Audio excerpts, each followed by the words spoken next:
Voilà. Bon, ben c'est parti. Masquer les commandes. Alors, bon, je vais prier, comme ça, on va remettre ce moment entre les mains du Seigneur. Seigneur, nous avons besoin de ton secours, te demandons ton aide pour cet alphabet, te demandons, Seigneur, que chacun puisse vraiment s'accrocher avec cet alphabet qui est la base de ta parole de l'hébreu, Seigneur. Et te demandons vraiment que tu m'aides, que tu nous aides chacun, chacune, à bien comprendre les Écritures, Seigneur, et c'est dans le nom de Yeshua, notre Messie, que nous te prions. Amen. Alors, voilà. Donc, bon, le tableau, vous l'avez eu. Je rappelle que dans cet alphabet, on va chaque fois venir avec la lettre carrée et non cursive, puisque le cursif, c'est plutôt dans l'hébreu contemporain. Mais l'hébreu contemporain utilise aussi l'alphabet carré, évidemment, hein. Alors, le nom a une lettre, elle a une valeur numérique, elle a une signification. On va y arriver, chaque lettre, une par une. Et l'alphabet comprend 27 lettres, 22 lettres normales et 5 lettres finales. Alors, je reprends ce même tableau, mais placé différemment parce que je reprends les unités dans la première ligne, je reprends les dizaines dans la deuxième ligne et je reprends les centaines dans la troisième ligne. On a donc ainsi la lettre Aleph qui est la première lettre, la lettre Bet qui est la deuxième lettre, la lettre Gimel qui est la troisième lettre. Donc, ce qu'on appelle valeur numérique, en fait, c'est l'ordre de la lettre, le classement de la lettre, mais uniquement par unité. Pour la première ligne, par dizaines de 10 à 90, à 90, et par centaines, alors la troisième ligne, de 100 à 900. Donc, le Aleph, alors la valeur numérique, on va considérer, ça, je vous le dis comme ça, la valeur numérique d'un chiffre où il y a une dizaine, ben, on enlève le zéro. Ce qui veut dire que la première colonne de droite, le Aleph, le Yod et le Kof ont la même valeur numérique. Bon, ceci étant, on ne va pas rentrer pour l'instant là-dedans, simplement pour vous montrer comment on place ces lettres dans le tableau. Ceci, c'est juste une info, hein. On ne va pas la retenir, ni... voilà. Alors, un rappel. L'alphabet hébreu est constitué exclusivement de consonnes. Il n'y a pas de voyelles. Alors, problème évidemment, puisqu'on va quand même vocaliser l'alphabet, donc il va falloir trouver un artifice, et ce sont les massorètes qui sont des personnes au 7e siècle après Jésus-Christ qui ont commencé à inventer un système. On va en parler encore un peu. Alors, donc, dans certains cas, certaines de ces consonnes peuvent être utilisées comme voyelles. Alors, il y a des personnes qui attendent d'être admises. Voilà.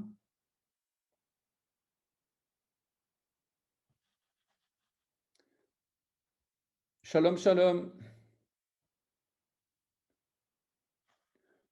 Voilà. Donc dans l'alphabet hébreu, toutes les lettres sont des consonnes. Dans certains cas, certaines de ces consonnes peuvent être utilisées comme voyelles. Il y a 2-3 consonnes qui sont utilisées de temps à autre comme voyelles. À l'origine, la vocalisation se transmettait par voie orale et non par voie écrite.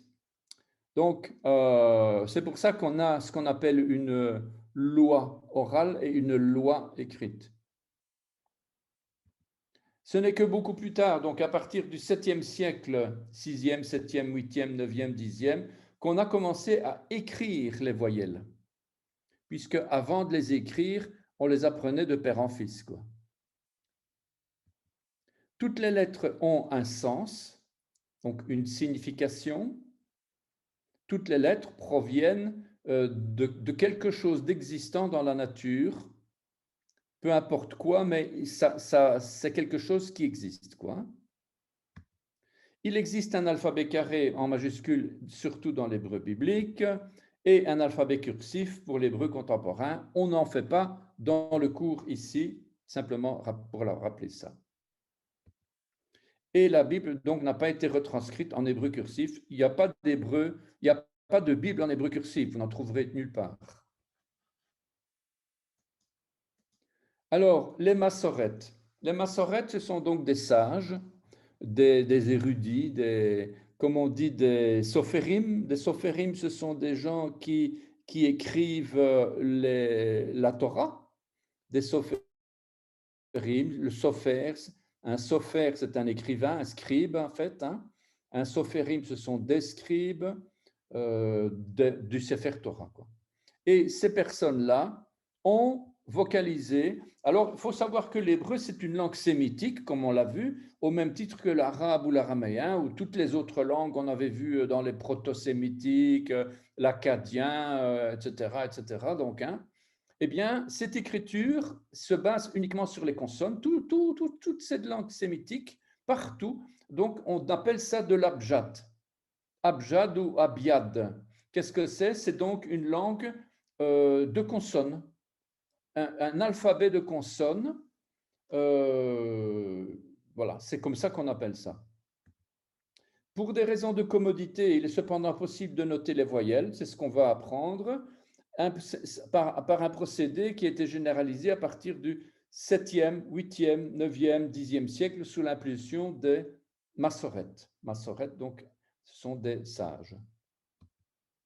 Il existe deux systèmes de vocalisation. On a le système de Babylone et le système de Tibériade. Le système actuellement utilisé, que tout le monde utilise aujourd'hui, c'est le système de Tibériade. C'est celui que nous verrons dans la suite. Alors, cet alphabet utilisé en hébreu biblique et dans les textes en hébreu moderne, c'est en fait de l'alphabet araméen emprunté lors de l'exil à Babylone. L'alphabet utilisé auparavant est parfois nommé aussi alphabet triangulaire. Vous allez comprendre pourquoi à un moment donné. Alors, chaque lettre a un nom. Bon, on l'a vu, hein, chaque lettre A, c'est Aleph, le bœuf, etc. Le B, Bet, c'est la maison, la bergerie, etc. Certaines lettres ont deux formes. Une forme qui est utilisée à l'intérieur du mot et une forme qui est dite finale et qui est utilisée à la fin d'un mot. Donc, à ne pas confondre.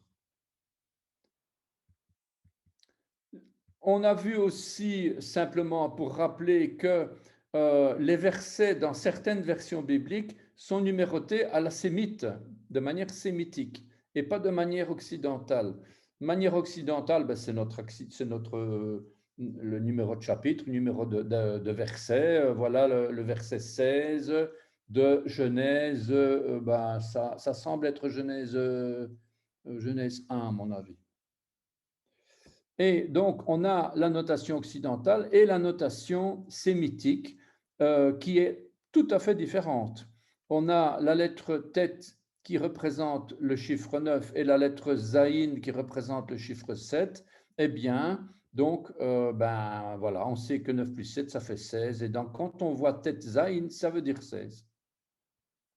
Alors, les unités s'écrivent avec les lettres de Aleph à Tet. Les dizaines s'écrivent de 10 à 90, de Yod à Tzadé. Les centaines s'écrivent de Tzadé Sophit à Tav. Et le chiffre 11 s'écrit 10 plus 1, donc Yod Aleph. Ben, on y arrivera petit à petit, vous verrez bien. Bon, on ne sait pas retenir forcément tout par cœur, mais il faut essayer de se débrouiller à la longue pour quand on est devant un Sefer Torah numéroté à la sémite, quoi, hein. Donc là, il faut essayer de se débrouiller pour voir le numéro du verset correspondant. Alors, les types de consonnes. On va rentrer dans les consonnes. Et d'abord un passage de 2 Corinthiens 3,6. Je vous explique pourquoi. Alors, le texte nous dit, il nous a aussi rendus capables d'être ministres d'une nouvelle alliance, non de la lettre, mais de l'esprit. Car la lettre tue, mais l'esprit vivifie. Pourquoi je viens avec ce verset? Pour plusieurs raisons. Une première raison, évidemment, je suppose que vous y pensez, ben voilà, les gens vont vous dire, ben, tu fais de l'hébreu, pourquoi faire? C'est pas la lettre qui compte, c'est l'esprit qui compte. Donc la lettre tue, donc faire de l'hébreu, ça sert à rien. Okay, il y a des gens qui vont vous dire ça. Donc effectivement, c'est un raisonnement, ok quoi. Eh bien, on va retrouver ce même genre de raisonnement entre les consonnes et les voyelles, et vous allez comprendre pourquoi. Voilà. Qu'est-ce que ça signifie dans la pratique? Est-ce qu'on ne doit pas s'intéresser à la lettre? C'est une question, hein. On dit, voilà, l'alphabet hébreu, ouais, bon, c'est la lettre, nous, c'est l'esprit, etc. Est-ce qu'on doit s'intéresser à la lettre? C'est une question que je pose. Qu'est-ce que l'esprit par rapport à la lettre? C'est une question que je pose aussi. Je ne demande pas de réponse, évidemment, mais c'est une réflexion, on va dire.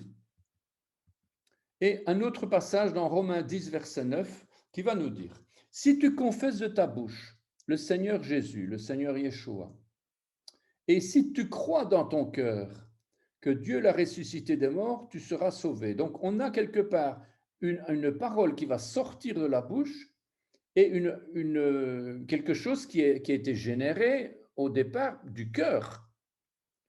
C'est d'abord le cœur qui a produit l'histoire et puis c'est sorti par la bouche. Mais pour être sauvé, ça suffit pas de croire, il faut le dire ouvertement et de manière vocale devant témoins de préférence pour que le démon, les diables, les puissances, les témoins pour qu'il puisse y avoir des témoins.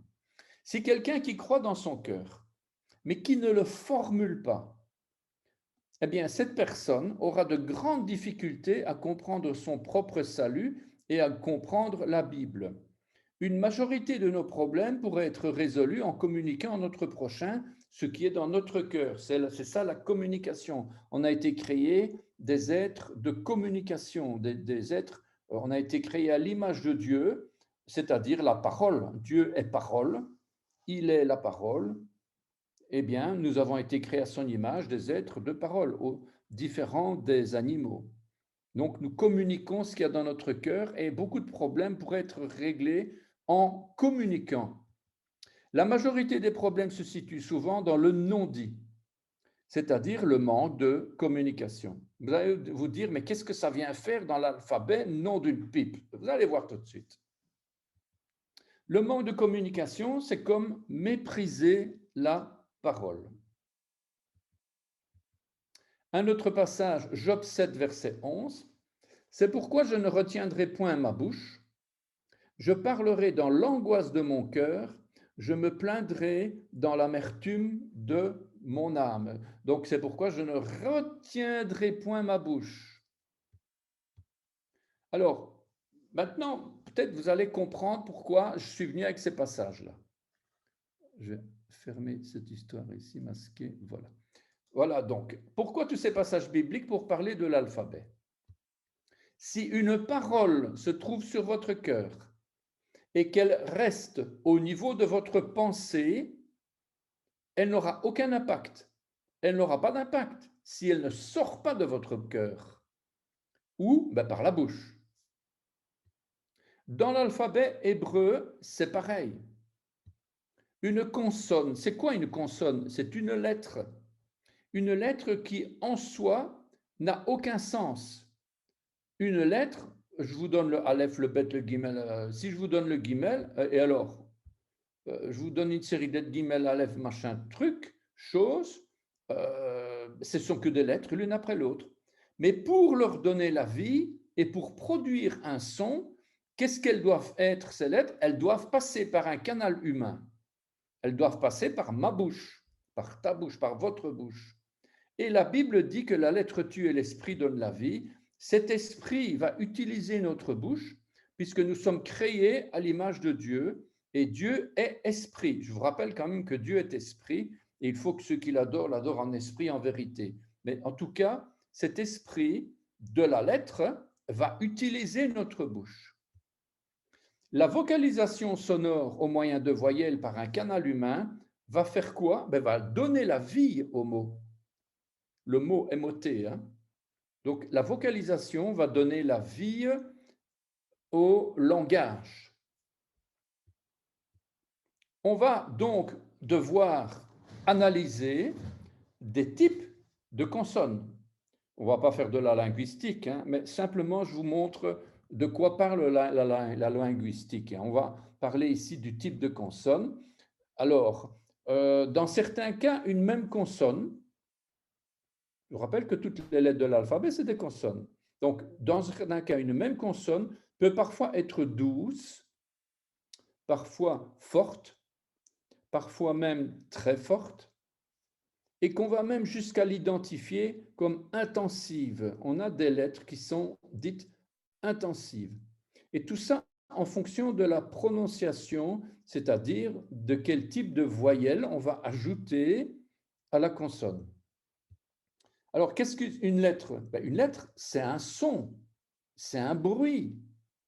Que, b, me, te, f, c'est un bruit. Je vous mets un bruit là, je vous mets un bruit. Voilà, je fais un peu de mon nez comme ça. C'est du bruit, simplement du bruit.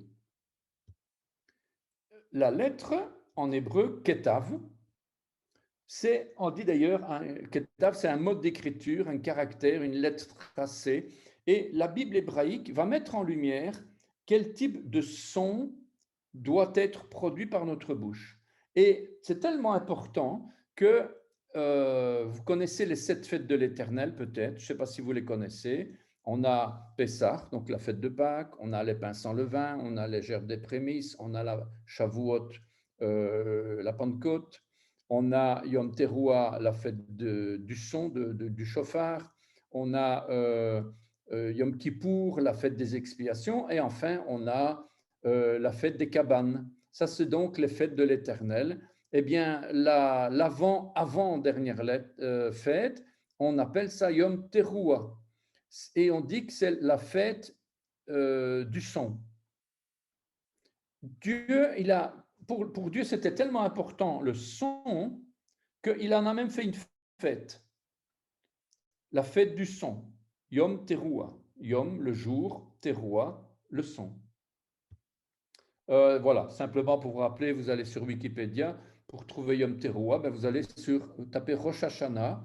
Rosh Hashanah, c'est la fête qui célèbre la nouvelle année civile juive, qui est en septembre en général. Rien à voir évidemment avec la fête biblique, qui est le début de l'année, c'est Pessah, c'est-à-dire la fête de Pâques, c'est le premier mois de l'année biblique. Donc, et vous savez qu'il y a aussi l'année civile occidentale qui est le mois de janvier. Il y a aussi la première année, l'année civile chinoise. Bon, il y a toutes sortes d'années, de nouvelles années. Voilà, ça c'est la nouvelle année juive, quoi. Bon, mais elle tombe ils disent que c'est la nouvelle année civile, mais en réalité, par rapport au fête de l'Éternel, c'est la 5e fête de l'Éternel. C'est la 5e fête de l'Éternel. Donc, ce n'est pas la première. La première, c'est le début de l'année biblique, c'est Pessah, donc la Pâque. Ça, c'est la première, premier jour, etc. Bon, on y viendra peut-être un jour de parler de ces choses-là, mais enfin voilà. Donc, le son. Alors, comment distinguer le type de consonne?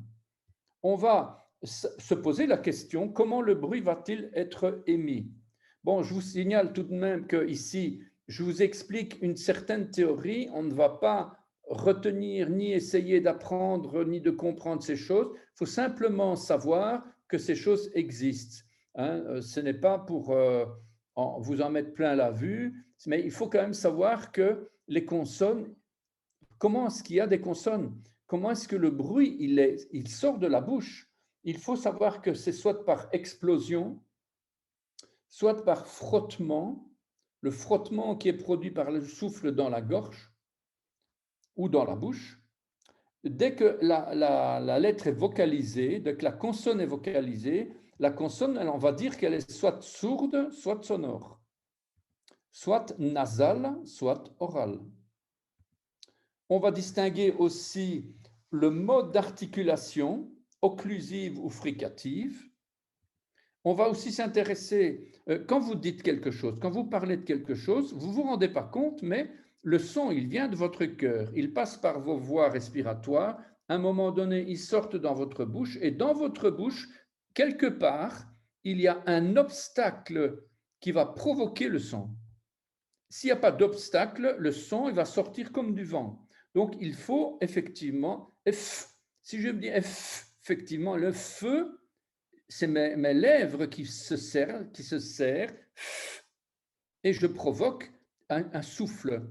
Les lèvres, les dents, voilà, ben c'est une dentale, voilà, il y a une articulation qui bloque à un moment donné parce que je bloque le son, soit dans les lèvres, soit dans les dents, soit en dessous des dents, soit dans le palais, soit dans le voile du palais, etc. Donc, ce sont des choses qu'il faut savoir. Et on va trouver ces noms justement dans le type de... Il y a quelqu'un qui se connecte. Shalom, shalom. Voilà. Donc, on va retrouver dans l'alphabet toutes sortes de formes différentes de consonnes sourdes sonores. On va retrouver des occlusives bilabiales. On va retrouver des occlusives apicodentales, des occlusives dorsovélaires, des fricatives labiodentales, c'est-à-dire la lèvre inférieure contre les dents supérieures. On va retrouver des fricatives apico-alvéolaires sourdes appelées sifflantes, etc., etc., etc. Il y en a une trentaine comme ça.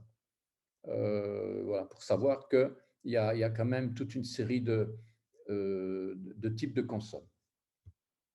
Une consonne peut avoir plusieurs sens. Alors, une consonne a un seul sens puisque le graphisme montre une chose unique dans la nature. Le vav, comme je vais vous montrer le vav, c'est un clou. Le aleph, c'est une tête de bœuf avec des cornes. Il n'y a pas une autre signification. On va trouver des dérivés, ok. Au lieu du bœuf, on va dire le puissant, voilà, le maître, l'époux, le conseiller, voilà, c'est ce que représente le taureau, mais au départ, c'est le taureau. Eh bien, la première lettre, Aleph, représente le taureau, le bœuf avec ses cornes, mais on va y trouver d'autres termes dérivés, la force, le puissant, le chef. Et c'est l'idée sous-jacente qui est importante et pas le mot lui-même. Sinon, on va rentrer dans de l'interprétation farfelue et on va être comme ces gens qui vont utiliser l'hébreu pour inventer toutes sortes de théories. Dernièrement, j'ai eu un jeune qui voulait se lancer dans l'hébreu. Il est venu avec des tarots, avec des cartes. Je me dis, mais oh là là, je me dis, qu'est-ce que c'est que ça? Rien à voir. Bon, d'ailleurs, il n'a pas continué. Mais en tout cas, il y a certaines personnes qui viennent comme ça, voilà, pas pour apprendre l'hébreu, hein, pour essayer de se faire, et se font une image pour interpréter les choses. Alors, on rentre, voilà, première lettre. Première lettre, donc ici, je vais de nouveau démasquer la commande, voilà. Donc, première lettre qui est la valeur numérique 1 ou bien la valeur numérique 1000, et c'est la lettre Aleph, comme notre A. Donc, une barre inclinée de gauche vers la droite, en bas, avec deux petites fioritures, une vers le haut à droite et une vers le bas à gauche, qui ressemblent un petit peu à deux iodes de la plus petite lettre de l'alphabet collée à une lettre Vav. On va les voir tout de suite. La lettre Aleph, donc, qui veut dire bœuf et taureau. Par extension ou comme lettre dérivée, on va dire que c'est le prince, le maître, le conseiller, l'époux, puisque Cette lettre-là est la première, elle représente Dieu en personne. C'est bien pour ça qu'on ne va pas retrouver le début de la Bible qui va commencer avec le Aleph, parce que Dieu ne se met pas en tant que créateur dans le début de la Genèse, quoi. Dans le début de la Genèse, c'est la deuxième lettre de l'alphabet qui va être prise. On en reparlera. Voilà donc la tête de taureau avec son évolution sous forme avec des cornes, puis c'est devenu notre A incliné, puis notre A grec, etc. Donc on retrouve toujours des cornes avec le museau pointu. Voilà. Voilà, si jamais vous voulez écrire vous-même, parce qu'à un moment donné, je vous donnerai un document pour apprendre à écrire, pour apprendre l'alphabet, il n'y a rien de tel que d'utiliser vos yeux, votre bouche et vos mains. Les mains pour écrire. Et pour écrire le Aleph, avec un bic ou avec un crayon, il y a 3 lignes, le 1, le 2 et le 3. Voilà, et c'est tout. Avec une petite boucle vers le bas, le 3, mais retourne vers le bas. Comme ça, voilà. Mais en tout cas, simplement, une barre inclinée 1, une barre qui vient buter contre la 2 et une autre barre qui vient buter, qui part vers la gauche, le 3. Voilà, c'est tout. C'est beaucoup plus facile en fait qu'on ne le pense. C'est comme ça qu'on écrit dans les cours en tout cas. Alors, je vous rappelle quand même que la lettre taureau vient de moins 3100 avant Jésus-Christ, donc on est dans le 4e millénaire avant Jésus-Christ. Cette tête de taureau est devenue, a toujours été une tête de taureau. En moins 1500, en moins 1500, ça a fortement évolué au point de devenir notre alphabet ici, probablement dans les alentours de moins 1000. Moins 1000. Donc, ça, c'est plutôt l'âge du roi David, quoi. C'est le roi David. Mais non, le roi David, c'est entre les deux. Entre les deux. Je vous explique pourquoi. Parce qu'on a des lettres, on est certain que c'est de l'époque du roi David. Donc le grec classique en 400, le latin en moins 300, moins 200, etc. Donc le bœuf, le taureau. Alors, quelques exemples. Je vous donne quelques exemples. Aleph ou Aleph. On écrit A-L-E-F ou on écrit A-L-E-P-H. Alors, le premier mot qui vient comme ça dans le dictionnaire, on va dire, qui commence par Aleph, c'est Av. Av qui veut dire père, qui est d'ailleurs un raccourci, on va dire, de Abba. Abba. Donc, Av, c'est le père, et la lettre en rouge, c'est le Aleph, et la lettre noire qui est juste à son côté, c'est la lettre bête. Mais la lettre bête, comme il n'y a pas de point dans la lettre bête, on va la prononcer V. Et c'est pour ça qu'on ne dit pas Ab, mais on dit Av. Alors, père, ça c'est le mot, la signification du mot, mais quand on dit père, on peut aussi, par dérivé, y voir un chef de famille, une famille, un patrimoine, un prince, une autorité paternelle, enfin, voilà. On dit que la Bible ne commence pas par la première lettre de l'alphabet. Je vous l'ai dit que Bereshit bara Elohim, c'est la deuxième lettre de l'alphabet. Alors, c'est quand même, on va quand même laisser ça pour le Seigneur. Pourtant, il faut remarquer que le premier mot dans le dictionnaire biblique, c'est bien Ab, Av, c'est-à-dire le Père. Ou autrement dit, le Père, on le retrouve quand même au début de tout. Au commencement du dictionnaire biblique, le premier mot dans le dictionnaire, c'est Ab. Et qu'est-ce que ça veut dire? Donc, je vous ai dit père, chef, etc. Alors, on utilise ce mot pour expliquer le père d'un individu, pour parler de Dieu en tant que père de son peuple, Père éternel, on dit Seigneur, Père éternel, etc. On utilise Av pour parler de la tête ou le fondateur d'une maisonnée ou d'un groupe, d'une famille ou d'un clan. pour parler d'un ancêtre, d'un grand-père, Abraham, notre père. On dit souvent ça, Abraham, notre père.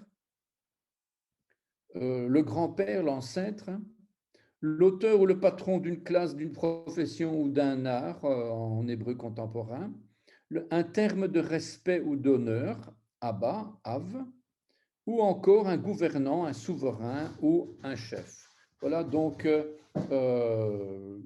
un mot comme ça que je vous ai donné, le premier de la liste. Hein. Un autre, je pars toujours de, vous allez déjà voir ici quelques petites astuces de l'hébreu. On a vu père, ab. Je vous rappelle qu'ici, on a aleph suivi de bet, le même aleph qui est là suivi du bet. Et maintenant, je veux dire mon père. Éternel, l'Éternel est père. L'Éternel est mon père.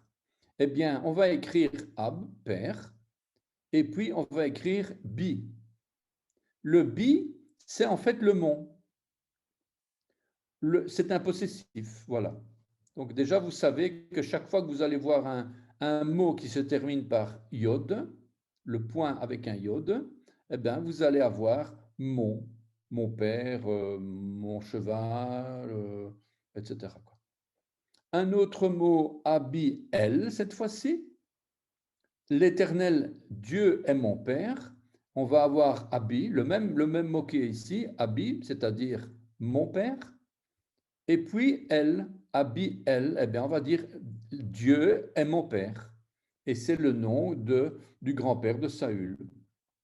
Voilà, donc l'hébreu nous donne déjà des composés un composé de deux mots, voilà, de deux noms propres. Abi, mon père, et elle, ici, Aleph Lamed. Aleph Lamed qui veut dire donc elle qui est Dieu. Pas seulement, hein. Voilà donc ici le i final qui est le mon, c'est un possessif. Et donc on a ici Av plus i plus elle. Av c'est le père, le i c'est mon, et le L, c'est Dieu. Comme ça, vous avez déjà vu ici comment est-ce qu'on va jouer avec l'hébreu. Pas de panique, évidemment, vous verrez bien que c'est le genre de règles qui s'enregistrent facilement, quoi. Un autre mot, Elef. Elef, ça s'écrit de la même façon que Aleph, c'est-à-dire Aleph en rouge, Lamed, le L, et le Fait, le Fait, Al-Elef. Le Elef, c'est quoi? Le bétail. Bah, comme par hasard, le Aleph veut dire le taureau, eh bien, Elef, c'est le bétail, des bœufs. Et on parle aussi d'un groupe de bœufs, un groupe de 1000 bœufs, puisque la valeur numérique de Aleph, c'est soit 1, soit 1000. Et donc, on va utiliser ce mot pour expliquer un nombre de 1000. Un groupe d'hommes de 1000 personnes, par exemple. Un autre mot encore ici, Elohim, Dieu. Elohim commence par Aleph. On pourrait croire que ce ne serait pas un A, mais c'est un E. Mais en fait, le Aleph, ce n'est pas une voyelle. Je vous rappelle quand même que le Aleph, que je vous ai donné A ou Elef, vous avez vu que ce soit Av pour le père ou Elef pour le bétail ou pour Elohim, c'est exactement la même lettre, sauf que on a une autre vocalisation en dessous de la consonne. Dans Av, on a un petit T comme ça. Dans le Elef, on a 3 petits points. Dans Elohim, on a 2 petits points ou 5 petits points. Bon, me dit que j'ai cette affaire encore. Hein, vous voyez bien que il y a quelques règles, il n'y en a pas beaucoup, mais il y a quelques règles sur la vocalisation. Ben voilà, donc vous avez, eh bien, c'est ces points-là qui vont faire qu'on dit Elohim et pas Aloïm. Ou Aleph, ou F, Av, etc. Quoi. Un dernier mot, Alouf. toujours à partir de la même base du taureau, Alouf qui veut dire, c'est toujours un dérivé de taureau puissant. Et ici, Alouf, c'est le chef, le confident, l'ami, le familier, l'intime, le maître, le génisse. Tous ces mots-là, ce sont des dérivés. Hein. Le point de départ ici, Alouf, ça veut dire chef. D'accord, hein. Parce que si je veux dire un ami en hébreu, je ne vais pas utiliser Alouf, je vais dire un Dod, par exemple. Hein. Donc, ce n'est pas du tout pareil. Ou bien, si je veux dire je sais pas moi, un maître, ben, je vais dire tsar, tsar. Ou bien Baal, Baal le maître, Baal le mari, le maître. Donc, le mot le plus important, c'est toujours le premier. Voilà, donc pour le Aleph, voilà, on part toujours de ce taureau, donc, et on développe. Deuxième lettre, la lettre bête. La lettre bête, qui est une lettre qui est avec trois côtés. On a d'abord une barre inclinée horizontale, une barre horizontale dans le bas, et de cette barre-là, on part vers le haut pour faire en fait une espèce de trois côtés qui va ressembler d'ailleurs à une maison. Cette lettre est une lettre explosive comme notre B, B, c'est une lettre explosive. Donc quand je parlais des sons, des consonnes, eh bien c'est pourquoi ce que je vous donnais ça, c'est parce que chaque lettre elle a un mode de sonorité, quoi. Et donc, cette lettre est explosive parce qu'il y a un point dedans. Parce qu'il y a un point dedans. Et ce point-là, comment on l'appelle? On appelle ça un dagesh. Un dagesh, c'est un point qui va se retrouver à l'intérieur de certaines consonnes qui vont la rendre explosive, occlusive, intense, forte. Hein. Ce dagesh est important parce qu'il va vraiment ajouter quelque chose d'important. La maison hiéroglyphe, en fait, c'était un carré ouvert en dessous. En proto-sinaïtique, c'était une espèce de bergerie ouverte sur le côté comme une porte, comme ça. Bête, maison. Les caractères phéniciens, c'était carrément différent, quoi. Pour la dessiner, donc, on trace une ligne avec un bic ou un crayon, avec un 1 et on le courbe, et ensuite on trace une ligne horizontale en dessous, qui va dépasser par rapport au 1. Donc, il s'agit ici d'une maison, par extension une bergerie, un nid, une tente, le palais, une résidence.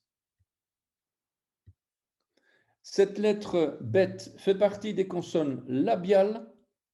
Les labiales, c'est quoi? C'est le B, le P, le V, le F et le M. Chacune de ces lettres-là, elles ont besoin de vos deux lèvres. Essayez de prononcer sans vos lèvres, ben vous ne saurez jamais prononcer un B si vous n'avez pas utilisé vos deux lèvres. Pareil pour le P, le V, le F. Si vous faites un F sans vos deux lèvres, ben vous allez avoir un, je sais pas moi, un espèce de son qui va sortir comme ça. C'est impossible, quoi. C'est pour ça qu'on appelle ça des labiales, articulées à l'aide des deux lèvres. Et les deux lèvres sont nécessaires. On dit que le lieu d'articulation est bilabial. Ce lieu d'articulation est situé au niveau des lèvres et est réalisé par rapprochement des lèvres inférieures et supérieures ou labiodental, on dit. Donc, vos deux lèvres, elles se cognent un petit peu et vous faites b, b, b. Et si vous faites, au lieu de b, vous êtes un v, parce que, regardez maintenant, j'ai enlevé le point, le B est devenu un V. La lettre bête est devenue une lettre vet. On n'appelle plus ça une explosive, on appelle ça une fricative, comme notre V. Donc, c'est la même lettre, exactement même problème de labial, aucune différence, sauf que c'est V. Et c'est pour ça qu'entre le B et le V, il y a souvent une relation. On se trompe, même hein, on se trompe parfois. On écrit un V à la place d'un B. C'est parce que instinctivement, on a cette. Le B et le V sont collés ensemble au niveau de la pensée, quoi. Un exemple, bête, la première lettre de la Bible. La Bible ne commence pas par la première lettre Aleph, ça je vous l'ai dit. Le point de départ de la Bible, c'est une maison, c'est celle d'un peuple, d'un pays, d'une nation. Voilà donc ici le début de la Bible, hein, avec la lettre bête qui descend un petit peu. Bon, c'est comme ça, il y a certaines raisons illustratives pour expliquer que le bête ne peut pas être supérieur à, etc. Donc on la descend, voilà. Et ce bête veut dire en fait ici au. Quand je dis au commencement, eh bien c'est la lettre bête toute seule, c'est B, B, B.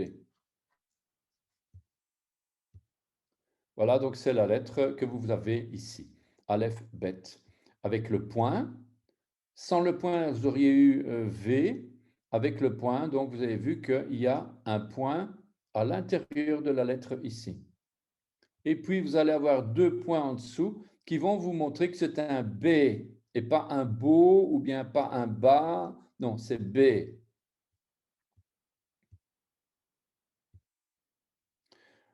Donc, le point de départ, c'est une maison.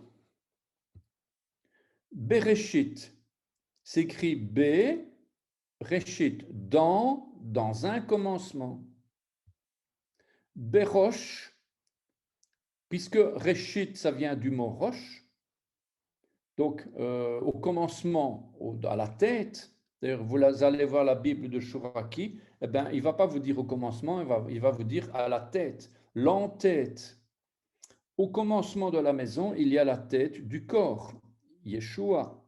Pour nous, c'est la tête du corps. Nous sommes le corps de Christ, la Kaal, l'Église, l'Ecclésia, vous l'appelez ça comme vous voulez. Eh bien, c'est le corps. Et qui est-ce qui commande le corps? C'est pas ni le prêtre, ni le pasteur, ni le rabbin, c'est Yeshua. C'est lui la tête. C'est lui le chef du peuple. C'est lui la tête pensante.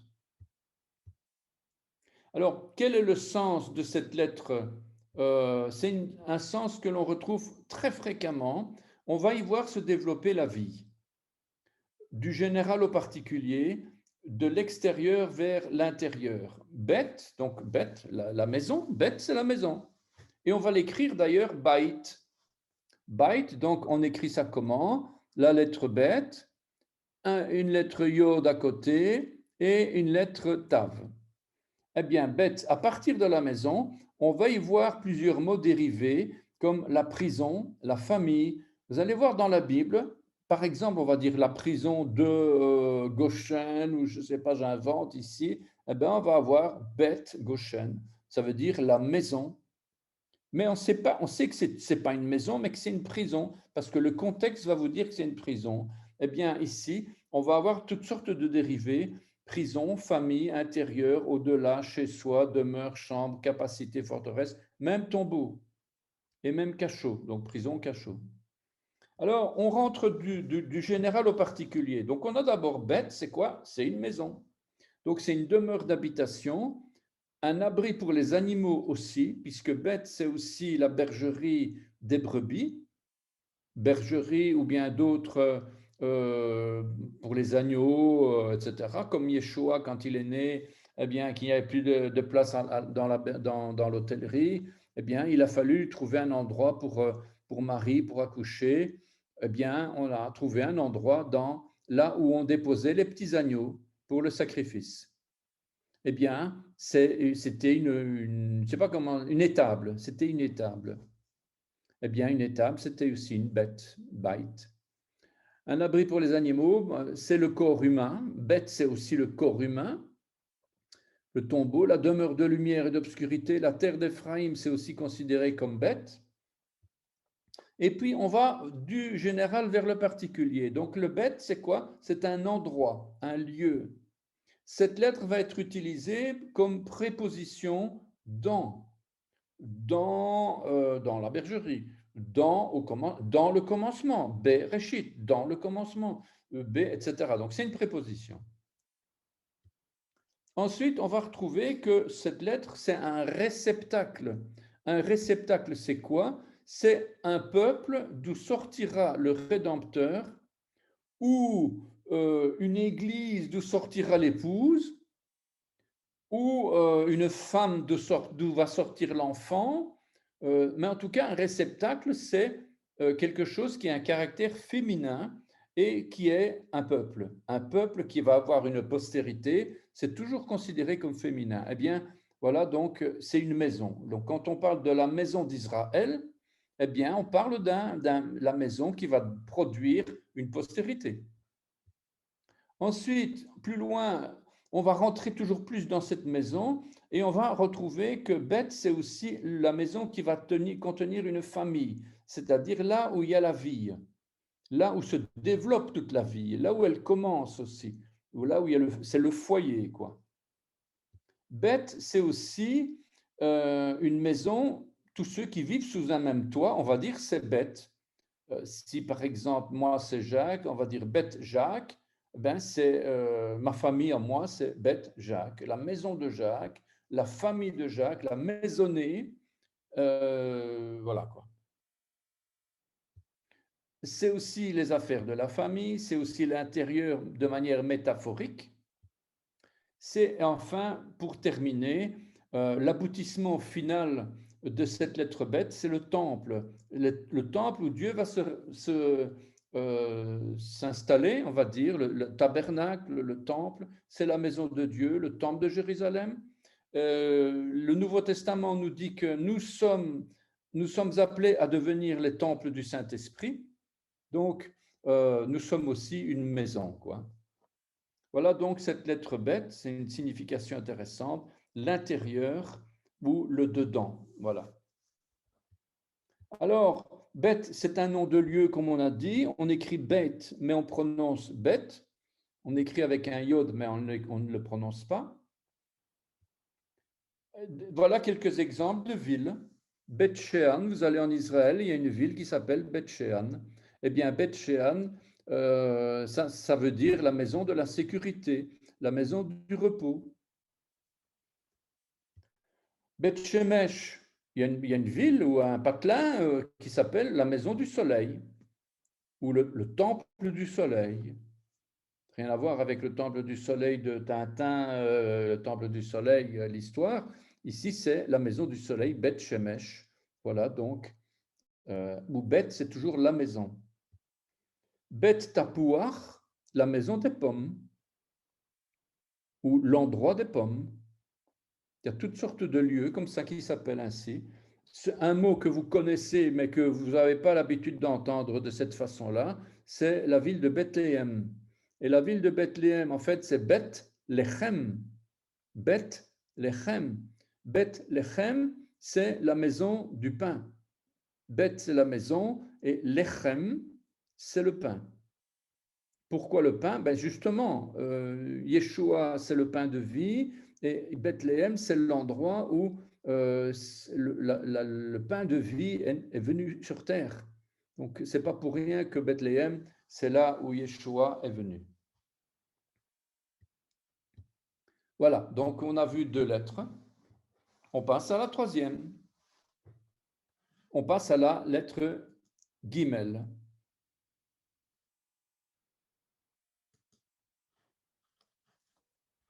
Je regarde si... Ah, il y a quelqu'un qui a écrit quelque chose. Shalom, j'ai un problème de batterie, mais je regarde la rediffusion après. Ok, ah, ok, ça va, pas de problème. Ramaha Valimana, elle a plus de batterie, donc elle regardera l'enregistrement par après. Donc, la lettre Gimel. La lettre Gimel, donc c'est la 3e. c'est quoi? Ben, c'est le G. On n'a pas de C. Ce n'est pas comme nous, A, B, C, D, E, F, G. En hébreu, c'est A, B, G, D. Et le C n'existe pas. Comme notre G, il n'y a pas de C en hébreu. La forme de la lettre guimel évoque soit la tête et les pattes avant d'un chameau, soit une bosse, laquelle, en s'inclinant, a donné le C de l'alphabet latin. Le G, c'est quoi? C'est un chameau. Et c'est en fait gamal.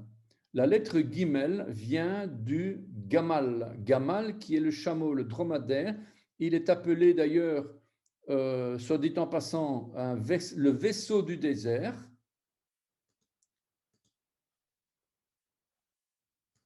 Marie-Thérèse qui s'est reconnectée.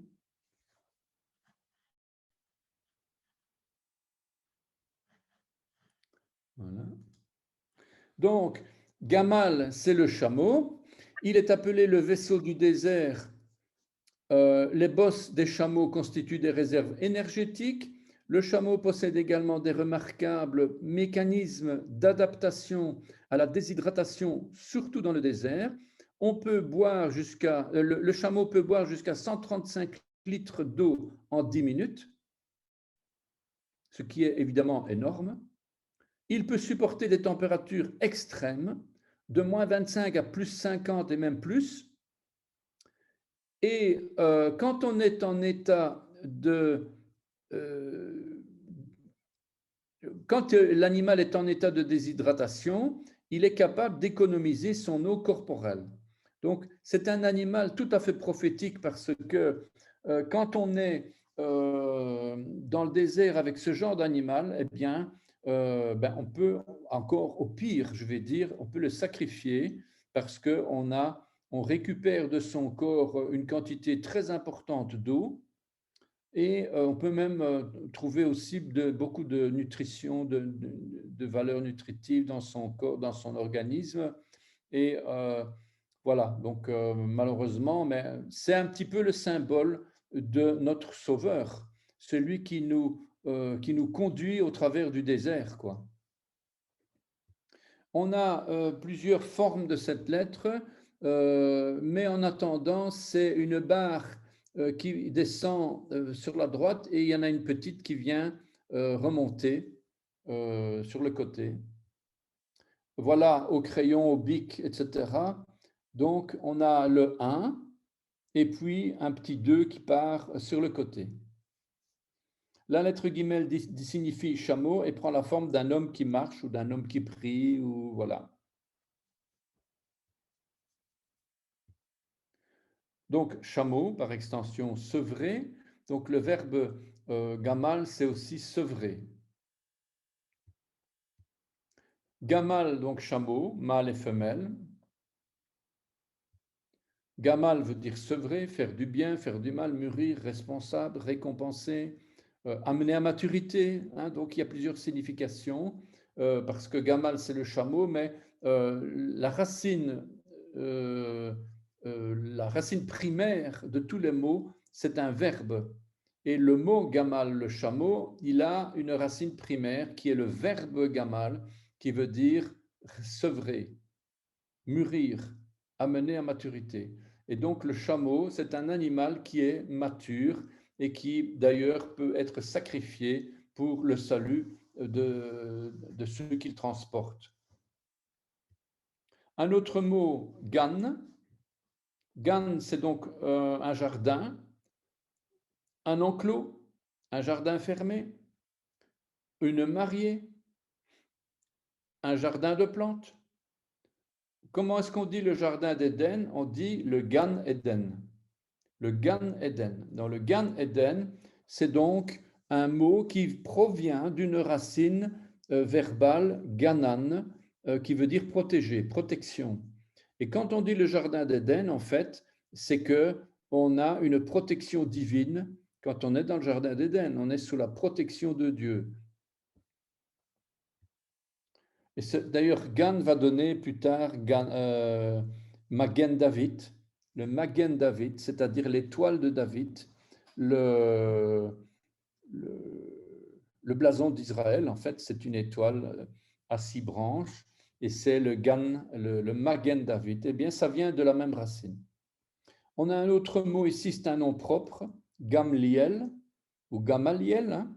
Ici, ce n'est pas écrit Gamaliel, c'est Gamliel, qui veut dire récompense de Dieu, nom du fils de Pétatsour et chef de la tribu de Manassé dans le désert. Voilà un nom que j'ai pris tout à fait au hasard. Hein, j'ai pris quelques mots qui commençaient par la lettre Guimel, donc voilà. Et enfin, encore un nom extrêmement important au niveau prophétique, c'est la vigne, Gephen. Gephen, la vigne, le cep, le plant, le pied de vigne, Israël. Et à l'occasion, je vous parlerai des 3 arbres prophétiques d'Israël, 3 arbres prophétiques qui montrent les types de peuples que nous sommes. Il y a d'abord l'olivier, ensuite il y a la vigne et ensuite il y a le figuier.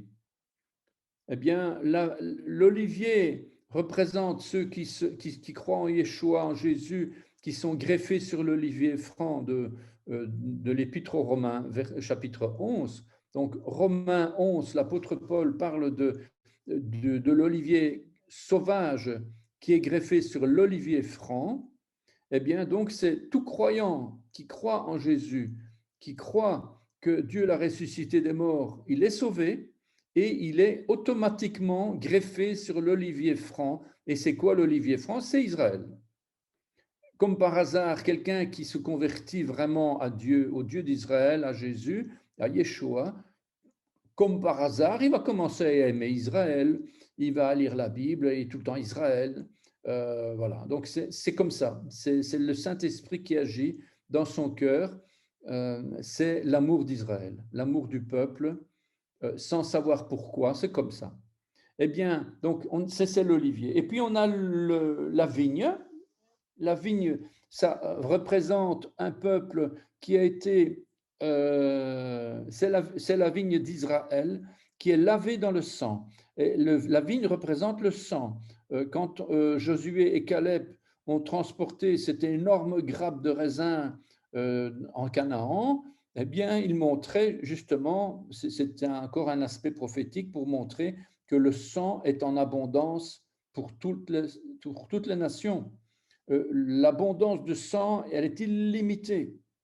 Donc, c'est le symbolisme du sang qui est vu au travers de la vigne. Et le peuple qui est appelé la vigne, c'est un peuple hébreu, juif et non juif, qui est sauvé par le sang.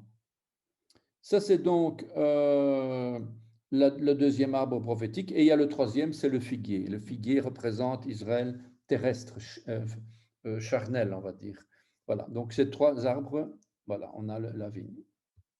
Voilà, on passe à la lettre suivante, extrêmement passionnante cette lettre, c'est la lettre Dalet, qui veut dire la porte. C'est comme notre D. Voilà une porte d'une maison. Je ne dis pas que c'est une maison d'Israël, hein, c'est une porte n'importe laquelle, hein, mais en hébreu, comment est-ce qu'on dit? Ben, on appelle ça Delet. Delet, c'est la porte. Et la lettre, c'est Dalet. La porte, donc par extension, on va dire ventail, battant, portail, voilà. Cette lettre est placée, quand cette lettre est placée au début d'un mot, elle va représenter la porte d'entrée vers ce qui va se trouver derrière. Je vais vous expliquer tout de suite parce que vous allez me dire de quoi il parle. En attendant, cette lettre veut dire la porte, et il y a quelqu'un qui a dit, je suis la porte, celui qui entre par moi sera sauvé, et c'est Yeshua. Autrement dit, cette lettre d'Alet, quand elle est donnée dans le début d'un mot, vous pouvez vous attendre à une information prophétique intéressante, parce que c'est la porte qui ouvre les écluses des cieux vers quelque chose de fort. Des lettres et des mots prophétiques, par exemple donc la porte battant des lettres, symboliquement, la porte aboutit à la croix. La porte aboutit à la croix. Tav. Quand je regarde Dalet, donc qu'est-ce que je suis en train d'expliquer? Je suis en train d'expliquer ce mot-là, la porte. On a la première lettre Dalet, qui veut dire la porte. On a une deuxième lettre, Lamed, qui veut dire l'enseignement. Et on a une troisième lettre qui est la dernière lettre, le Tav, la dernière lettre de l'alphabet. Le Tav qui veut dire la croix, qui veut dire la signature, la marque, et qui veut dire aussi qui est le symbole de la croix. Symboliquement, la porte aboutit à la croix en passant par l'enseignement. Un autre mot, dabar, la parole. Quand je veux dire parler en hébreu, je veux dire dabar.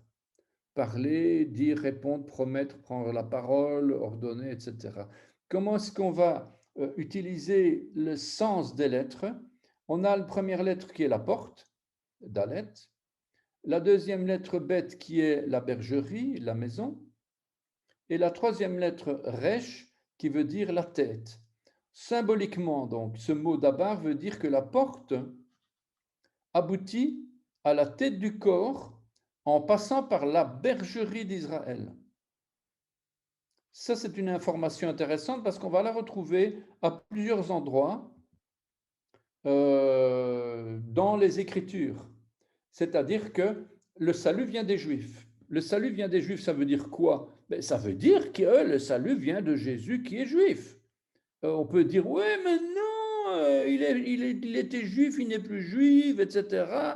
On peut discuter comme ça, on peut même se disputer à coup de tout ce que vous voulez. En attendant, la Bible dit, voilà, le salut vient des Juifs et le salut vient d'Israël, c'est-à-dire que sans Israël, vous ne pouvez pas comprendre les Écritures. Sans l'hébreu, vous ne pouvez pas comprendre la parole de Dieu. Et donc, on a forcément besoin d'Israël, on a forcément besoin du peuple.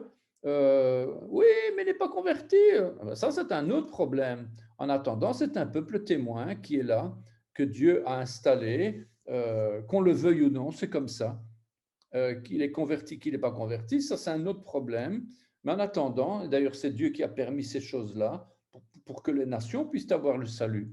Donc, voilà. Donc, d'ailleurs, l'apôtre Paul dit bien qu'il ne faut pas commencer à s'enorgueillir parce que ce n'est pas nous qui portons la racine, dit Romains 11, mais c'est la racine qui nous porte. Donc, autrement dit, faisons bien attention à notre cœur parce que souvent, l'Église, elle veut scier la branche sur laquelle elle est, hein, en disant, nous, on n'a rien à voir avec Israël. Eh ben, on n'a qu'à scier la branche sur laquelle on est et l'Église, elle tombe. Pourquoi? Parce qu'elle n'a plus de racines. Donc, symboliquement, donc, la porte aboutit à la tête du corps en passant par la maison. Voilà donc un exemple. À l'époque phénicienne, cette lettre était un triangle. C'est la raison du delta, triangulaire grec. Je vous en avais parlé, je pense, la lettre delta grecque. Vous avez les rayons alpha, bêta, gamma, delta. Delta, c'est un triangle. Eh bien, on utilisait cette forme à l'époque du roi David. Et cette lettre, elle voulait dire D, c'est la lettre D. Et pour écrire le nom de David, on mettait 2 fois le triangle l'un à côté de l'autre.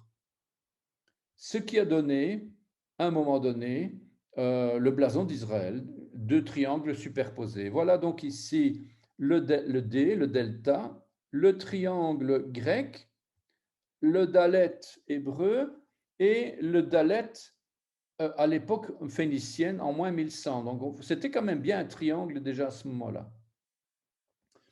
Voilà, dalet, la porte. Ils disent aussi le poisson. Ça ressemble peut-être à un poisson, j'en sais rien. En tout cas, c'est clair que c'est une porte, parce que Dalet, ça veut dire une porte. Ensuite, une lettre très, très intéressante. Cette fameuse lettre He qui a été ajoutée au nom d'Abraham. Abraham, donc Avraham. Hein. Avraham, qui était Avram, et on a ajouté la lettre He. Et la lettre He, en fait, c'est une personne élevée, éminente, une personne vivante, une montagne, une colline. Donc ça, c'est la lettre He, qui est comme notre E accent aigu. Mais attention, on ne doit pas dire E, on doit dire hé, hé. Et on a un souffle qui doit sortir. Pourquoi? Justement parce que le hé doit laisser passer, enfin c'est symbolique, hein, bien sûr c'est symbolique, elle doit laisser passer le souffle du Saint-Esprit. Le souffle, cette lettre représente un lieu, c'est-à-dire notre esprit, où peut venir circuler le souffle de Dieu. Donc, le souffle doit pouvoir rentrer, sortir à sa guise. C'est justement notre cœur représente un petit peu cette lettre-là, notre esprit plutôt, pour dire, voilà, l'Esprit Saint vient habiter en nous et je ne vais pas le confiner à l'intérieur, je vais lui laisser toute la liberté. Et c'est l'image justement de cette ouverture. À l'époque proto-sinaïtique, le hé, c'était un petit bonhomme. Je vous rappelle qu'un petit bonhomme qui avait les mains vers le haut, comme ça, pour prier, ou alors tout simplement pour montrer que c'est une personne vivante, quoi. Hein. Voilà, en moins 1500, c'était un petit bonhomme comme ça. Bon, rien à voir avec la lettre d'aujourd'hui. Hein.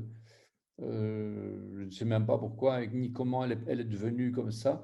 On pourrait faire une étude archéologique de l'évolution, mais ça ne nous intéresse pas trop en fait.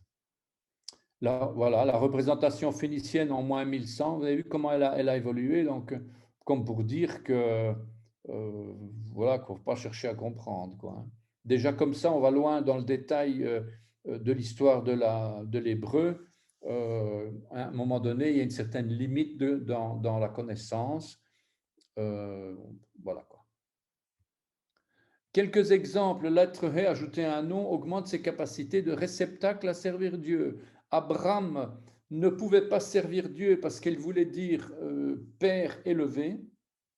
Pour pouvoir servir Dieu, Dieu a dû ajouter la lettre Hé pour que ça devienne Abraham, c'est-à-dire Père d'une multitude de nations. Et on doit entendre ce Hé, Abraham, Abraham. On doit tout faire pour l'entendre, cette lettre. Elle doit être prononcée de manière expressive, comme la haine, la H ou l'interjection ha. Souvent, on utilise le mot coup de glotte. Un coup de glotte. Bon, enfin, voilà, c'est une idée, quoi. Hein. On a la montagne, Har. D'ailleurs, il y a le mont Tabor, on dit Har Tavor. Har Tavor, Har Tabor. C'est Har, la montagne, une élévation, une colline, une région de colline ou de montagne, le mont, etc. On a Abel, Caïn et Abel. Abel, en fait, voulait dire souffle, vapeur. Hevel, Hevel. C'est quand même marrant que la lettre veut dire souffle, vie, et voilà, Hebel veut dire souffle, vapeur. Autrement dit, Abel, son nom avait déjà en lui-même cette idée que l'homme n'est que poussière et qu'il le retournera à la poussière. Et que ce qui compte, c'est que lui, malgré qu'il soit poussière, ben, il offre le sacrifice à Dieu. Et c'est ce qu'il a fait. Caïn, par contre, lui, c'était quelqu'un qui voulait être fort, voilà, il n'était pas très réceptif concernant les sacrifices.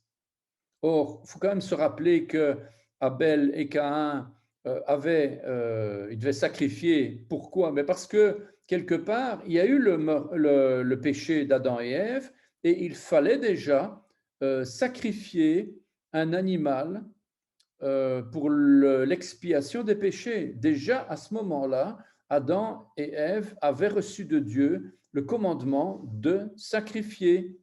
Donc le sacrifice sanglant, je vous rappelle qu'il ne peut pas y avoir de pardon des péchés sans sacrifice sanglant. Et la Bible nous dit, c'est Moïse qui l'a dit, sans le sang versé, il n'y a pas de pardon. Dieu ne peut pas pardonner les péchés parce qu'on va venir vers lui pour dire, je te demande pardon, Seigneur. Tu peux dire pardon 2 milliards 300 millions de fois, ça ne changera rien du tout.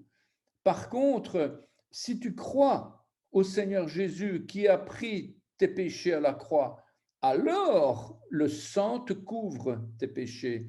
Là, oui. Eh bien, Adam et Ève, ils savaient ça. Et Abel, ils sacrifiaient un agneau ou un animal en tout cas, sur l'autel pour l'expiation des péchés. Et Caïn, lui, il était opposé à ça.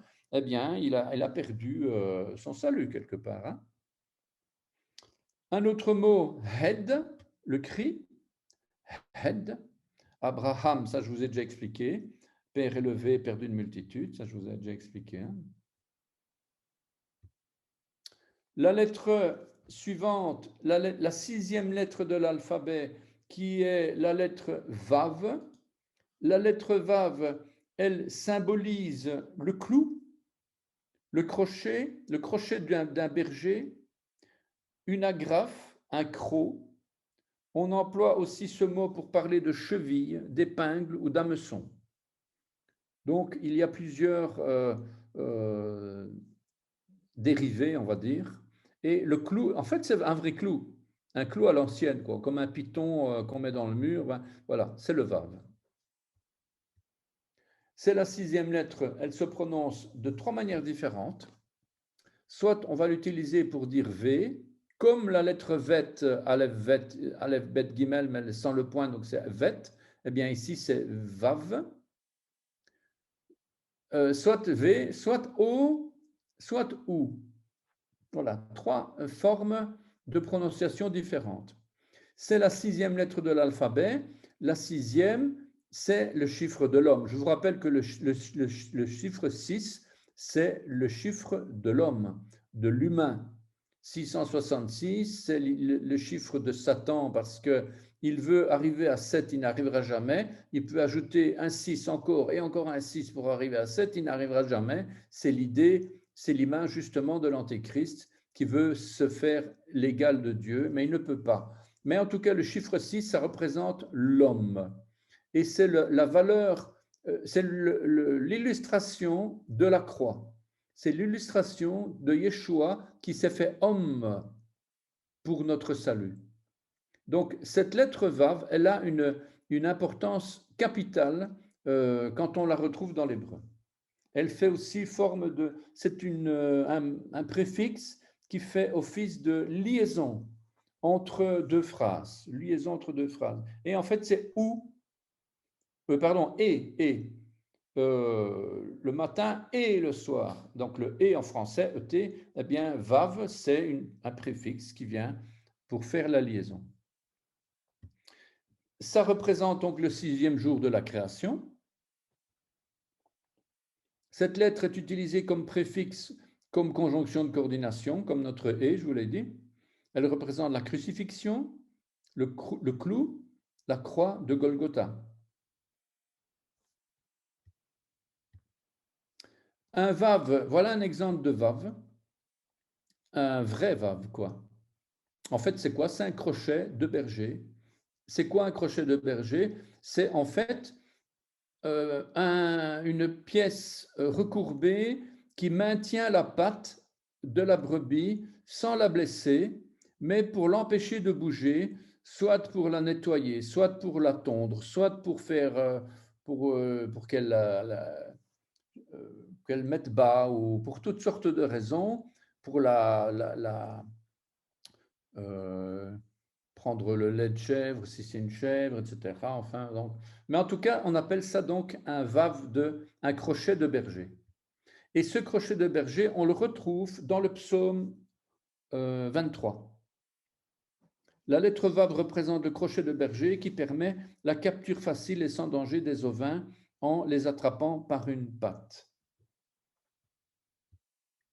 Voilà donc une pièce, on la voit bien ici, on la met au bout d'un bâton, ou voilà quoi. Ou bien ici, voilà.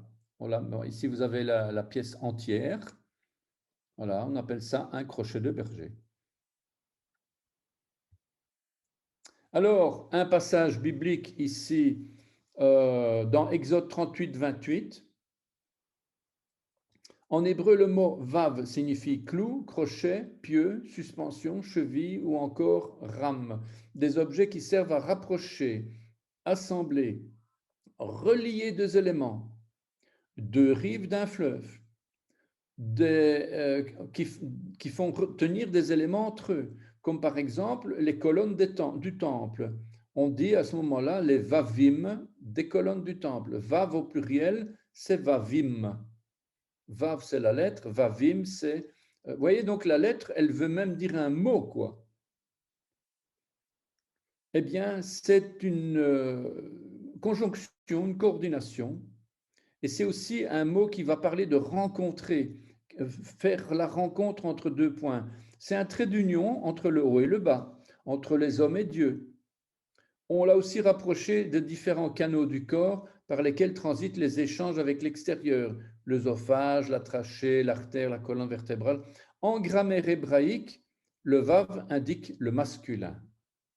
Voilà quelques petits points, je ne sais pas à retenir par cœur, mais voilà, c'est simplement.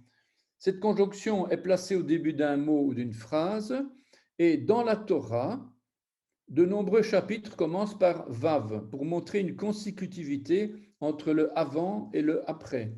Si vous avez une phrase, ainsi Moïse fit ceci, ou bien et ensuite, ou bien et après quoi, donc voilà, c'est une liaison, on appelle ça une consécutivité entre le verset qu'on a là et le verset qui est avant. C'est pour ça que je dis entre le avant et le après. Donc, ça veut dire que quand on a un mot, une phrase qui commence par Vav, ça nous oblige à aller vérifier ce qu'il y avait avant pour être sûr de bien voir le lien, justement. Alors, cette lettre symbolise l'union, la fécondation, la création, la divergence, l'affection, le désir, car il ne peut pas y avoir de conjonction sans séparation. On ne peut pas relier des éléments qui sont au moins partiellement hétérogènes. On ne peut relier que des éléments qui sont au moins partiellement hétérogènes. À cela s'ajoute une troisième fonction qui n'existe qu'en hébreu biblique. Cette lettre, elle fait une inversion du temps. Le temps, la grammaire, quoi, la conjugaison, une inversion du temps. Je vous expliquerai, parce qu'ici c'est un peu difficile à vous dire ça comme ça, mais quand on met ça devant un verbe au futur, ben le verbe devient du passé. Ou si je mets un verbe au passé et que je viens avec un vav devant, eh ben, il devient un verbe au futur. Donc le vav va faire passer de l'accomplissement à l'inaccomplissement. Donc en hébreu, vous allez voir que on a l'accompli et l'inaccompli. Ce sont deux formes, c'est fait ou c'est pas fait. Voilà. Selon sa place dans un mot, on peut le prononcer soit V, soit O, soit OU. Ouais, ça on avait vu. En gematria, sa valeur numérique est 6. Si l'on associe ce chiffre au 6 jours de la création, alors 6 plus 1, c'est le Shabbat. Donc, les 7 jours de la semaine. Le Shabbat, c'est le 7e jour de la semaine. Le 6 représente les 6 jours profanes. Les 6 jours profanes, les 6 jours de l'homme, quoi. Quand on dit les jours de l'homme, la valeur de l'homme, ça veut dire que vous faites votre boulot la semaine, 6 jours, et arrivé au 7e jour, stop, vous arrêtez tout. Et vous vous consacrez au Seigneur, et c'est ça le 7e jour. C'est le jour du Shabbat. Alors, dans la Bible, il n'y a pas grand-chose comme mot avec un vav dans la Bible, parce que le vav, c'est une conjonction, quoi. Mais j'ai repris Vashti, qui est, peut-être vous connaissez cette reine qui a été répudiée par le roi Assuérus et qui a été remplacée par Esther, la reine Esther. Parce que cette femme, Vashti, était quelqu'un qui était bien, hein, mais elle a refusé de se laisser, c'est un petit peu comme une féministe de l'époque, elle a refusé d'être un objet aux yeux des hommes. Ben, le roi l'a répudiée, tout simplement. Et c'était dans la volonté de Dieu, puisque c'est Esther qui devait prendre sa place. Alors, la lettre suivante, la lettre Zayin, qui ressemble au 7, on dirait vraiment un chiffre 7. Et quand vous regardez la valeur numérique, ben c'est la 7e lettre. Aleph, Bet, Gimel, Dalet, He, Vav, Zayin. Voilà, Z, c'est le 7. Zayin, c'est la 7e lettre. Et ça veut dire une hache, une arme, comme par hasard, quoi. Hein. Vous voyez que franchement, les lettres, elles représentent quelque chose qui existe dans la nature ou que l'homme a créé, quoi. Eh bien, justement, voilà une hache. C'est une lettre qui est notre Z, certainement à l'origine de notre chiffre 7. Cette lettre a donné le zeta. Zeta, c'est la lettre grecque zeta. Cette lettre associée au he signifie ceci. Alors, deux, trois exemples. Hein. Zé, voilà, ceci, ainsi, etc. Zabach, un sacrifice. Offrir, immoler, faire, tuer, présenter. La lettre zaïn, je vous ai dit que ça veut dire une arme, une hache. Parfois une épée ou un poignard. Zaïn se prononce entre les dents, constitué de deux lignes parallèles. Son dessin d'origine a évolué en étant... Je passe cette info, elle est incompréhensible. Je vais devoir changer ça. Zaïn est dérivé du signe Vav. Le crochet de la couronne se prolongeant vers le bas. Le signe ressemble à un sceptre, une épée, une décoration, une boucle d'oreille. Zaïn, c'est le nom d'une épée ou d'une autre arme. Et le verbe lezaïn, en hébreu, le verbe à l'infinitif, commence toujours par la lettre lamed, en hébreu contemporain en tout cas. Et le zaïn, ça veut dire l'armée, la force armée, la lutte armée, le bras fort et puissant, puisque c'est justement une arme, quoi. Hein. D'ailleurs, du béton armé aujourd'hui, en hébreu contemporain, on dit Beton Mezouyan. Beton Mezouyan. Mezouyan, donc Mezouyan qui vient de Zaïn. Donc Mezouyan, c'est armé. Donc l'idée, c'est vraiment de renforcer quoi, la force. Quoi. La force et la puissance. La lettre Chet. Alors là, ça c'est plus fort que du roquefort, comme on dit. La lettre Chet, vous vous souvenez bien de cette lettre He. Est-ce qu'elle est celle-là? Voilà, vous vous souvenez bien de cette lettre He, qui est la 5e lettre de l'alphabet, qui représente la vie, qui est ouverte sur le côté pour laisser passer l'air, qui est l'image du souffle du Saint-Esprit. Hein? Donc, je reviens maintenant dans mon lettre Chet, voilà. Donc, cette lettre-là, Chet, c'est une lettre qui se prononce de la gorge. C'est une lettre gutturale forte. Aucune comparaison avec notre langue. On n'a pas de lettres similaires en français, ni en anglais, ni rien du tout, parce que c'est une lettre typiquement sémitique. Donc, Chet, ça doit être prononcé de la gorge. Attention, ne pas prononcer ret. En français, souvent, on se facilite la tâche, on remplace le ret par le r. C'est faux. Et je vous en donnerai plusieurs exemples à un moment donné où, si vous écrivez ret, sinon si vous prononcez ret, ben, ça veut dire autre chose. Ça ne veut pas dire ret. Alors, cette ret, en fait, c'est la barrière. La barrière, le péché. Le péché, c'est la barrière qui vous empêche de vous approcher de Dieu.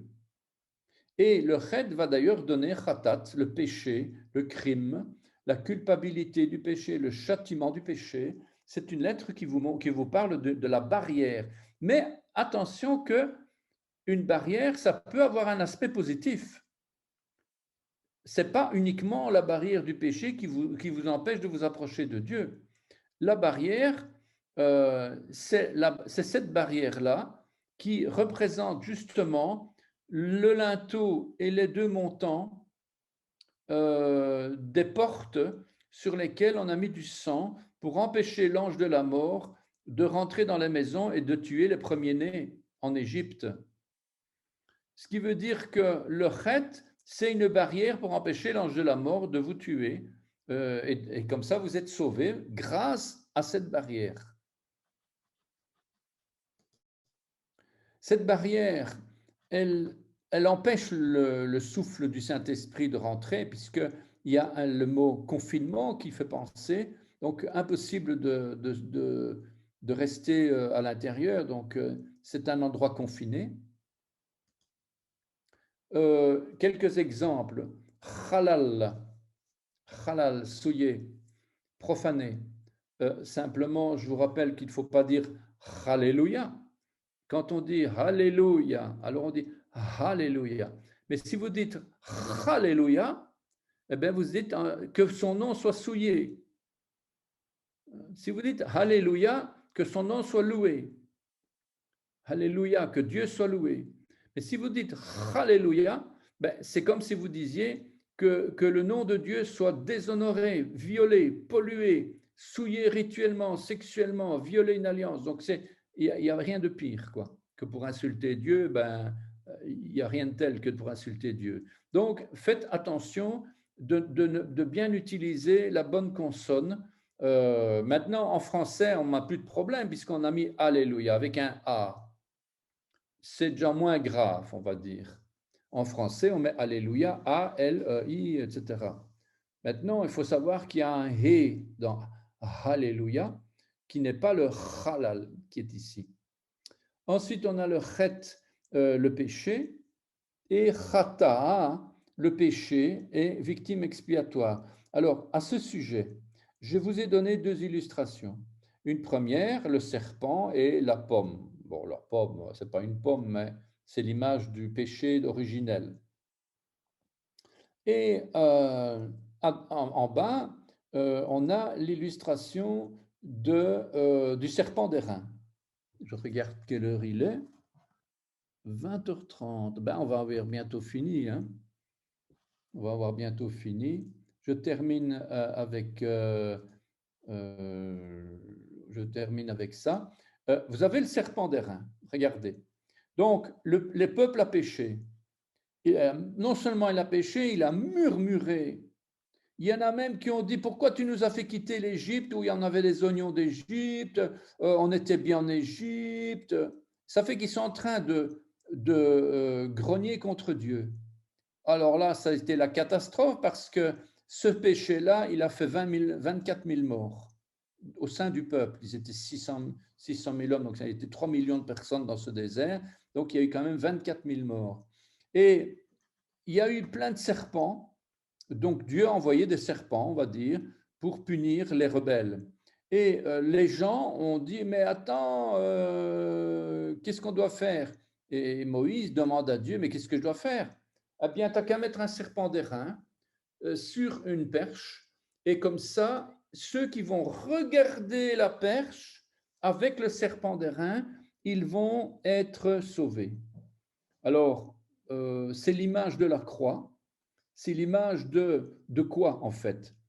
Eh bien, c'est l'image de Yeshua qui est mort sur la croix pour nos iniquités, nos péchés. Et pourquoi est-ce qu'on met un serpent sur la croix? Parce que c'est quand même Yeshua, c'est pas un serpent. Serpent, c'est le diable, quoi. Merde, quoi. Qu'est-ce que c'est que ce serpent, finalement? Eh bien, c'est justement l'image de la condamnation qui subsistait contre nous. La condamnation, puisque nous sommes tous condamnés à mort. Si nous ne croyons pas en Yeshua, nous sommes d'office condamnés à mort pour la perdition. Et la Bible nous dit, le sang de Jésus nous purifie de tout péché. Ça veut dire que Yeshua, quand il est mort à la croix, il a pris avec lui toute notre condamnation. Il a pris avec lui dans la mort tout notre péché. Il a pris avec lui, c'est pas que le serpent est mort avec lui sur la croix, mais il a pris la puissance du péché. Et c'est pour ça que le mot chata, qui veut dire péché, est le même mot que pour la victime expiatoire ou bien l'offrande de culpabilité qu'on va devoir sacrifier sur l'autel dans le temple, dans le tabernacle, à l'époque, bien sûr, des lois mosaïques. Hein. Aujourd'hui, on ne doit plus faire ça puisque Yeshua a tout pris. Mais voilà donc, c'est l'image justement de... et les gens qui regardaient, ils ont été sauvés. Eh bien, celui qui croit en Jésus, le Nouveau Testament dit crois au Seigneur Jésus, tu seras sauvé. Et basta, c'est tout.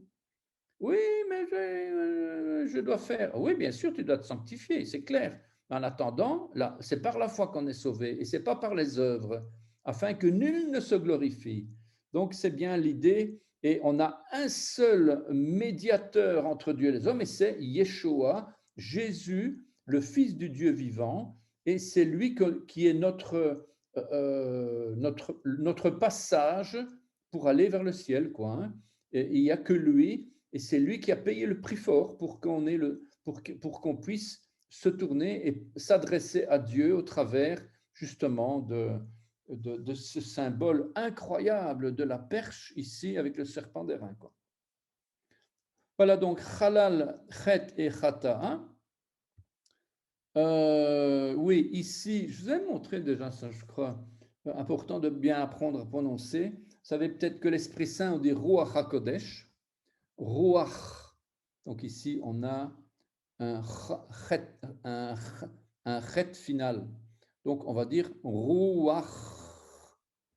Alors, on va dire, oh, mais non, moi, je ne sais pas prononcer, je vais dire Roi. Ok, tu dis Roi, ben alors ça veut dire pousser un cri saint. C'est plus un Saint-Esprit. Ah oui, mais alors je vais prononcer Roire avec un R. Ah ben non, alors ça veut dire frémir. Donc, vous voyez bien que on n'y coupe pas. Il faut apprendre à bien prononcer les consonnes. Je sais, c'est pas facile. Mais en attendant, voilà. Donc, je vous ai donné d'ailleurs, psaume 95, 1 ici, le roua, c'est-à-dire le cri, pousser un cri, envoyer un signal, etc. Donc, c'est le son, le cri, le bruit, quoi. Voilà, voilà. Je pense que je vais m'arrêter ici. Il est 20h36. On avait commencé à 5, peut-être presque 10. Je termine avec cette lettre tête. Et non, 20h36, 35. Non, je vais m'arrêter là parce que c'est quand même, c'est reparti pour une autre. Voilà. Ma mère a un problème de batterie. Vous souhaitez à tous une bonne soirée avec Yeshua. Amen. Ok. Voilà, donc.